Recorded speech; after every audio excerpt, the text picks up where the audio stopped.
This is the Biblical Unitarian Podcast. Greetings, friends, and welcome again to the Biblical Unitarian Podcast, the podcast that aims to start conversations about the oneness and unity of God and about the humanity of Jesus. My name is Dustin Smith, and as always, I will be your host. I appreciate you so much for joining us this week. This week, we have episode 189, which is the coronation of the Son in Hebrews chapter 1, verse 5. Now, in our previous two episodes, we began looking at the book of Hebrews and the ways in which it portrayed God and Jesus Christ. We demonstrated that the two were distinct heroes in the narrative while interacting with one another in various ways that highlighted their individual roles. We also explored the evidence for Jesus being depicted in terms of wisdom Christology in the opening three verses, offering evidence that has persuaded the vast majority of commentators that the answer is indeed yes, Jesus is depicted in terms of God's wisdom. In this week's episode, we will begin looking at the various Old Testament passages cited in order to portray Jesus as greater than the angels, that is, the heavenly messengers. In Hebrews chapter 1, verse 5, two passages are cited in order to argue this proposition. Both of these passages use begetting language of the Son by the Father. Many biblical Unitarians, eager to stress the fact that Jesus was brought into existence at his birth, have latched on to this language in Hebrews chapter 1, verse 5, the language of God begetting a son, or God becoming the father of a son. And these interpreters have suggested that the author of Hebrews is also referring to the coming into existence of Jesus at his birth with these two Old Testament citations. Other biblical Unitarians have noted that the phrase Son of God functioned also as a title for the Messianic King. And these interpreters have suggested that Hebrews chapter 1, verse 5 could be referring to Jesus' baptism or to Jesus' resurrection / exaltation to heaven. What is the purpose of the citation in Hebrews chapter 1, verse 5? How much of the original meaning of these Old Testament verses cited carry over into the New Testament? Do the New Testament writers have different ways in which these Old Testament passages were understood? Does the author of Hebrews only have one meaning in mind when he addresses Jesus as the Son? Or could the author refer to both Jesus' relationship to the Father as well as his title as the Messianic King? Let's find out on this week's episode of the Biblical Unitarian Podcast. Our first point today is the context of the argument in Hebrews chapter 1. So we have to read Hebrews chapter 1, verse 5 in its context in the argument that the author is giving. So I'm going to back up a few verses, and I'm going to start in verse 3. So Hebrews chapter 1 and verse 3 starts off by saying, "When he, Jesus, had made purification of sins, he sat down at the right hand of the Majesty on high, having become as much better than the angels, as he has inherited a more excellent name than they. For to which of the angels did he ever say, 'You are my son, today I have begotten you'? And again, 'I will be a father to him, and he shall be a son to me'?" That's Hebrews chapter 1, verses 3 through 5. And so we could see in the context in verse 3 that Jesus made purification of sins. Jesus sat down at the right hand of God. Jesus became much greater than the angels, and Jesus inherited a more excellent name than they. But at the beginning of verse 5, the subject, for to which of the angels did he ever say? That subject clearly changes to God. Jesus is not the one that is calling someone else the Son. And Jesus is not the one that's saying, I will be the Father to him. So it's clear that the speaker there in the quotations of Hebrews chapter 1, verse 5, is the Father. It's the only true God. I think that's pretty obvious. Now, the two passages that are cited are Psalm 2:7 and 2 Samuel 7, verse 14, arguably two of the most important and influential passages in all of the Hebrew Bible. So we saw in the context, after making purification of sins, Jesus sat down at the right hand of God, and this, having Jesus being set down at the right hand of God, would initially point us in the direction of Jesus' resurrection and exaltation. I think that's a natural direction that we can initially start looking toward. Furthermore, the following participle, where Jesus, having become greater, this aorist participle, seems to suggest the promotion of Jesus' status and rank that we would come to expect with Jesus' post-resurrection exaltation. Now, chapter 1, verse 4 also employs the verb to inherit. And this verb is in the Greek perfect tense, which indicates the fact that Jesus has inherited a more excellent name than the angels in the past, and the effects of that inheritance are still in effect right now in the present.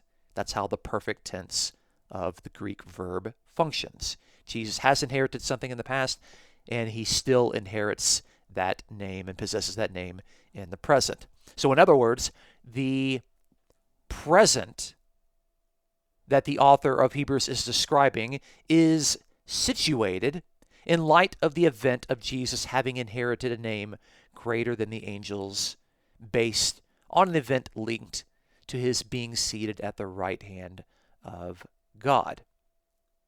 Now, when we get to verse 5, Hebrews chapter 1 and verse 5, which offers the two quotations in order to further this particular train of thought, the sentence begins with this Greek phrase, tini gar ipin tote ton angelon. And so here we have the phrase with a post-positive conjunction gar, which means for. So it begins with this word for. In other words, these two Old Testament quotations are unpacking the argument that has made thus far. What do I mean by this? I think that the author is saying that Jesus is seated at God's right hand. He has become greater than the angels. He has inherited a name that is greater than the angels. How is this possible? For here are two quotations from the Old Testament that help establish this argument. So by beginning verse 5 with this word for, this post-positive conjunction, the author is unpacking and laying some groundwork and foundation in order to demonstrate the argument that Jesus has become greater than the angels at the resurrection, having received this great name. So the two quotations need to be interpreted in light of the context. They can't be removed from the context that the author has established in verses 3 through 4. Furthermore, and I think this is a really important point that often gets overlooked in the interpretations of this passage, Jesus has inherited a name, which could be understood as a title. It's a name/title. And Jesus, having inherited this name, is related to the act of him becoming greater than the angels. It would seem that the citing of Psalm 2:7 and 2 Samuel 7:14 are offered to unpack what it means that Jesus has inherited this name/title. So it's about time that we go and look at these quoted passages from the Old Testament. So let's move to our second point, point number 2, which is Psalm 2:7 and God becoming the Father of the Son. So I'm going to read a good section of Psalm 2 in order to get the context of Psalm 2:7. Let's start in verse 1. Why are the nations in an uproar and the peoples devising a vain thing? The kings of the earth take their stand, and the rulers take counsel together against Yahweh and against his anointed, against his Christ, saying, Let us tear their fetters apart and cast away their cords from us. He who sits in the heavens laughs. The Lord scoffs at them. Then he will speak to them in his anger and terrify them in his fury, saying, But as for me, I have installed my king upon Zion, my holy mountain. I will surely tell the decree of Yahweh. He said to me, You are my son. Today I have begotten you. Ask of me, and I will surely give the nations as your inheritance, and the very ends of the earth as your possession. So that's Psalm 2, the first 8 verses. Now, what Psalm 2 has been described by scholars as a coronation psalm. It's a coronation psalm that celebrates the coronation or the installation of a king. And so we can see this in verse 6. God says, I have installed my king upon Zion, my holy mountain. So we have the installation of a king, the coronation of the king there. That is the time to where this happens. Now we can see in this particular psalm a variety of descriptions that are used for the king. We can see in verse 2 that the one who is distinguished from Yahweh is the anointed, the Mashiach, or it's in Greek, the Christ. And so this is a title. This is not a name. Of course, Jesus Christ. Christ is not Jesus' last name. It is the title. It is Jesus the King, Jesus the anointed King. So anointed and Christ, that is a title. And of course, we see there in verse 6 that this king is God's king, my king. And then we can see in verse 7 the other title, which is Son, God's Son. And so we can see here that the one who is anointed, the one who is the king, is also given the title Son. These are all titles. Now, this psalm was originally referring to David, to King David. Okay, and so the sense to where David was Son of God is something very interesting here. It seems that Son of God here is a title that is given to David. And this is very important. It's very easy to see in this psalm, but it's often missed or overlooked. Notice the connection. This is very important. Notice the connection between the installation of the king in verse 6 and the reception of the title in verse 7. In verse 6, God installs the king upon Zion, that's upon earth, upon God's holy mountain, and the decree is that that king is now God's son. God has become the father of that particular son, meaning that the king has now received the official title of Son of God because he has been installed as the king. That's very important. The installation of the king is closely associated with the reception of the title Son of God. So there we can see why in Psalm 2, the original reference to son was a title, not a reference to a son being birthed and brought into existence by its father. And that's very important. That's what it means in Psalm 2:7. Son of God there is a title for the anointed king. It's not about birthing sons. It's about the anointed king being installed or coronated for his position as the monarch at the time of the coronation. And at that time, the king would receive the title Son of God. It's very important. So the language of God becoming his father, or today I have begotten you, is a sense of God becoming the father in the sense of this king receiving the title Son of God. Now it's also important that the newly installed king, based on verses 6 through 7, becomes the heir of the nations and the heir of the ends of the earth in the following verse, Psalm 2:8. And this is really, really important because I think it's very likely that this theme of the Son of God who becomes the heir of the ends of the earth was drawn upon by the author of Hebrews, because we see all of those themes in the opening verses of Hebrews. Jesus has inherited a name that is greater than the angels, and then we see the quotation of Psalm 2:7. In Psalm 2:7, the passage that follows it is about the Son of God becoming the heir. So I think that's not an accident. I think that is quite intentional. Let's move and look at our next quotation, which is our third point. Point number 3, which is 2 Samuel 7, verse 14, and God becoming the Father of the Son. So let's read this passage, 2 Samuel 7, verses 12 through 15. And I need to kind of give the context so that we can make sense of to whom these various pronouns are referring. So in this context, we have God, the true God, who is speaking through a prophet. This prophet is Nathan the spokesman, the prophet of God. Nathan is speaking to David.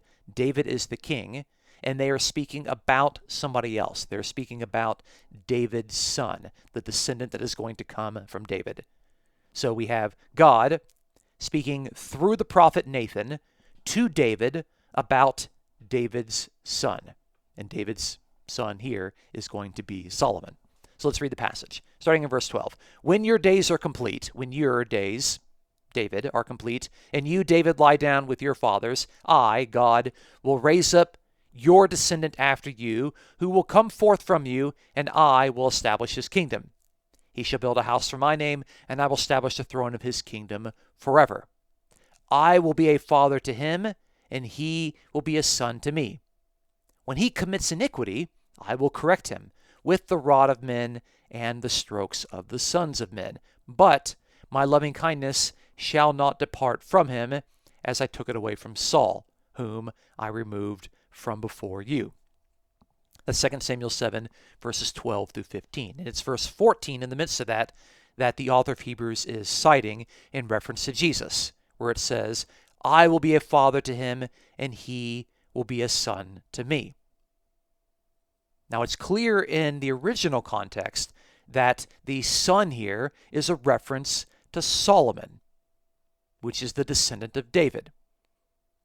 Now, 2 Samuel 7 is expanded in 1 Chronicles 17, verses 11 through 14, which has a fuller messianic sense. And actually, in 1 Chronicles 17, the reference to the son being corrected is actually removed, because it's clear that this passage has a longer view than just simply Solomon, which was the original referent in 2 Samuel 7, but has a much longer view because of the son that is going to have a dynasty and a throne and a kingdom forever, and that was viewed and interpreted messianically. But it's clear here that Solomon, in at least 2 Samuel 7, verse 14, was to be the son of God. So I don't think that Son of God here is a reference to Solomon's birth, in the sense that God was his father and Solomon was the son. It seems that this, like Psalm 2:7, is using Son of God as a title that is given to the new king, who is the son of David. Remember that the context here has the Son of God who is promised a house, which is a dynasty, a throne, and a kingdom. So these are clearly royal overtones given to someone who is Son of God, and we know that Son of God is a royal title. Now, the timing of Solomon receiving the title Son of God is not stated in this passage. Remember, it was stated in Psalm 2:7 as being linked with the installation of the king on Zion, God's holy mountain. But it's not listed. The timing is not listed here in 2 Samuel 7. But it is clear that Solomon wasn't installed as the anointed king until David was no longer serving in that role. So the title Son of God likely was given at Solomon's installation as king. That's very important. Okay, so now that we've got those passages taken care of, let's move back to Hebrews chapter 1, verse 5 with that understanding and try to make sense of what the author is doing with these passages. Let's move us to our fourth and final point possible interpretations of the two Old Testament passages in Hebrews chapter 1, verse 5. So the first option is that the author of Hebrews is citing Psalm 2:7 and 2 Samuel 7:14 to refer to the birth of Jesus, namely the act of God literally becoming the Father of Jesus as the Son at Jesus' birth, at the moment of Jesus coming into existence. That is one possible interpretation that biblical Unitarians have taken. Let's look at this interpretation. Well, neither Psalm 2:7 nor 2 Samuel 7:14 originally referred to the birth of a son in the literal sense. They were both passages that seem to talk about coronation, or the installation of the king, to where son was actually a title. Now, it's certainly possible that the author of Hebrews uses these passages in a brand new way that is quite different from the original meaning. And this is not uncommon in the book of Hebrews. We're going to see the book of Hebrews do this with some of his citations, so I don't want to take that option off the table. However, there is really nothing in the context of Hebrews chapter 1 that points to Jesus' birth. And so it's hard to make a persuasive argument that the citing of Psalm 2:7 and 2 Samuel 7:14 are used in Hebrews chapter 1 verse 5 to refer to the begetting of Jesus as the Son at the moment of his birth. And it should be pointed out that the phrase Son in this particular interpretation would strictly have to refer to the biological descendant of God the Father, meaning Jesus is that Son. Despite the fact that the term Son of God in the passages cited was a reference to a title. And so that's a very important point we need to make on the birth interpretation. Let's move to the next interpretation, the suggestion that these passages are used to refer to Jesus' baptism. Now, this suggestion actually has some merit. Psalm 2:7 was deliberately cited in all four gospel accounts to indicate the anointing ceremony of Jesus that took place at his baptism. At the baptism of Jesus, Psalm 2:7 is cited. Now, you can't make that case with 2 Samuel 7:14 and the ways in which it was used by the other New Testament writers. 2 Samuel 7:14 is used in 2 Corinthians 6 and in Revelation 21 in some quite different ways. But certainly, Psalm 2:7 was used by the gospel writers at Jesus' baptism to indicate the moment in which Jesus was anointed for his vocation as the Messianic King. His baptism served as his anointing ceremony. So the attractiveness of this argument, that Hebrews 1:5 is referring to Jesus' baptism, is that it reads at least one of the citations, Psalm 2:7, in continuity with the way that it is used by the rest of the New Testament Gospels to refer to the anointing of Jesus for his messianic vocation at his baptism. Now, the weakness of this interpretation is that there is really nothing in the context or argument of Hebrews chapter 1 that refers to Jesus' baptism. So this interpretation would not be the most obvious way that the original audience would have likely taken it. Furthermore, the meaning of son in this particular reading of baptism would have to be understood as a title for the Messianic King. Let's move to the third interpretive option, that Hebrews chapter 1 verse 5 is citing these two passages to refer to Jesus' resurrection and exaltation. Now, I think this interpretation also has some merit. First of all, the context of Hebrews chapter 1, especially the verses right before Hebrews chapter 1 verse 5, explicitly mentions Jesus' exaltation and enthronement at the right hand of God, citing Psalm 110 verse 1. The context also speaks of a moment when Jesus becomes greater than the angels. In Hebrews chapter 2 verse 7, a little bit later, speaks of Jesus' ministry when he was made lower than the angels. So a reception of the title Son of God in a manner that makes Jesus greater than the angels would have to refer to a time after his earthly ministry, if in Jesus' earthly ministry he was lower than the angels. Furthermore, the two citations, Psalm 2:7 and 2 Samuel 7:14, are unpacking and explaining how it is that Jesus has inherited a greater name than the angels, strongly suggesting an exalted status given to Jesus at his exaltation.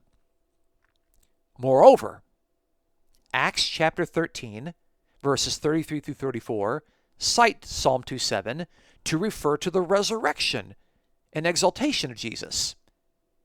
So even Luke, who is the writer of Luke and Acts, is able to use Psalm 2:7 in different ways, because Luke cites Psalm 2:7 in reference to the baptism of Jesus in Luke chapter 3, and Luke can cite Psalm 2:7 in regard to Jesus' resurrection in Acts chapter 13.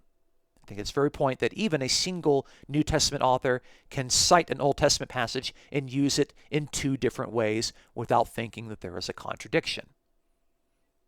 Now, the weakness of this position is that the author of Hebrews clearly understands Jesus as the Son already in Jesus' earthly ministry.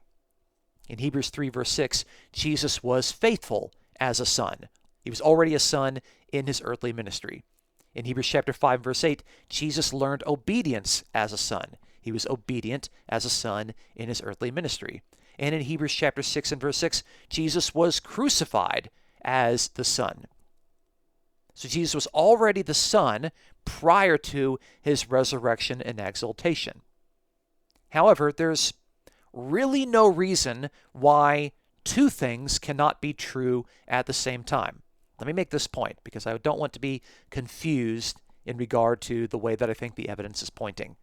So let me be very clear. Jesus can be the biological son, that is, the descendant of God from Jesus' birth, in that Jesus is the Son in the literal sense of the word, and Jesus can inherit the title Son of God as the messianic title given at his exaltation. Both of these things can be true at the same time. I'm going to say that again. Jesus can be the literal Son of God from his birth, and Jesus can also receive the title Son of God to refer to his messianic vocation. Those are not mutually exclusive options. They both can be true at the same time. And for what it's worth, I actually think that the author of Hebrews is believing and teaching both of those things. And I think that the resurrection exaltation interpretation of Hebrews 1:5 is the most likely. But I'm happy to hear what my listeners think and if they have any other evidence that I have not yet considered. So in conclusion, we have observed that Hebrews chapter 1 verse 5 draws upon two verses from the Old Testament in order to show how Jesus has inherited a name/title greater than the angels in the context of his being seated at the right hand of God. The first passage cited is Psalm 2:7, which was a coronation psalm where Son of God was a title given to the anointed king upon his installation for the royal role. The second passage cited is 2 Samuel 7 verse 14, where the descendant of David, to whom is promised the dynasty, throne, and kingdom, is called Son of God. This too seems to be a title for the anointed king. Although the language of God becoming the Father might sound like the act of a father begetting a son at the son's birth, Hebrews chapter 1 verse 5 is probably citing the two Old Testament passages to indicate that Jesus is displayed to be the Son of God, that is, the messianic title, in light of his resurrection and exaltation. And importantly, the fact that Hebrews refers to Jesus with the title Son of God does not mean that Jesus cannot also be the Son in the literal sense, in that God is Jesus' Father. Both can be true at the same time. Thanks so much for listening to this week's episode of the Biblical Unitarian Podcast. Please join us next week as we look at Hebrews chapter 1, verse 6, the ambiguities that are involved with this passage, and the difficulties that it brings to the Christology of the book of Hebrews. Please look forward to our next episode. If you enjoy the podcast, please consider supporting us as we promote the important truths about God's oneness and unity and the truths of the humanity of Jesus. You may check out the episode's description for a link to donate. The Biblical Unitarian Podcast is produced and edited by Dustin Williams. I am Dustin Smith. I am your host. Until next time, you folks, please take care.